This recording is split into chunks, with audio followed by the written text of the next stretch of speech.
বরিশালের বানারীপাড়া বন্দর বাজারের সাবেক বিশিষ্ট ব্যবসায়ী বানারীপাড়া উপজেলা যুব দলের সদস্য সচিব মিজান ফকির এবং পৌর স্বেচ্ছাসেবক দলের আহ্বায়ক রিয়াজ ফকিরের পিতা আলহাজ কেরামত আলী ফকির সোমবার 10 মার্চ রাত 11:30টায় পৌর শহরের 8 নম্বর ওয়ার্ডের নিজ বাড়িতে বার্ধক্যজনিত কারণে ইন্তেকাল করেন। ইন্না লিল্লাহি ওয়া ইন্না ইলাইহি রাজিউন। বিস্তারিত দেখুন জাকির হোসেনের প্রতিবেদনে। আলহাজ কেরামত আলী ফকির বানারীপাড়া পৌর বিএনপির আহ্বায়ক আহসান কবির নান্না হাওলাদারের শ্বশুর।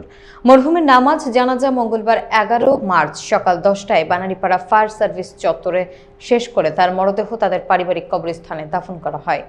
মৃত্যুকালে তিনি 4 মেয়ে 4 ছেলে নাতি নাতনি সহ বহু গুণগ্রাহী রেখে গেছেন। তার মৃত্যুতে গভীর শোক ও শোক সন্তপ্ত পরিবারের প্রতি গভীর সমবেদনা জানিয়েছেন বানারীপাড়া উজিরপুর বিএনপির অভিভাবক এস শরফুদ্দিন আহমেদ সান্টু, বরিশাল জেলা যুবদলের সাধারণ সম্পাদক অ্যাডভোকেট এম তসলিম উদ্দিন, বানারীপাড়া উপজেলা বিএনপির আহ্বায়ক শাহ আলম মিয়া, সদস্য সচিব রিয়াজ মৃধা, উপজেলা বিএনপির সাবেক সাধারণ সম্পাদক গোলাম মাহমুদ, উপজেলা যুবদলের আহ্বায়ক সাব্বির আহমেদ সুমন হাওলাদার সহ বানারীপাড়া উপজেলা এবং পৌর বিএনপি, যুবদল ও স্বেচ্ছাসেবক দল, ছাত্রদল এবং বিভিন্ন রাজনৈতিক, সামাজিক, সাংস্কৃতিক ও পেশাজীবী সংগঠনের নেতৃবৃন্দ।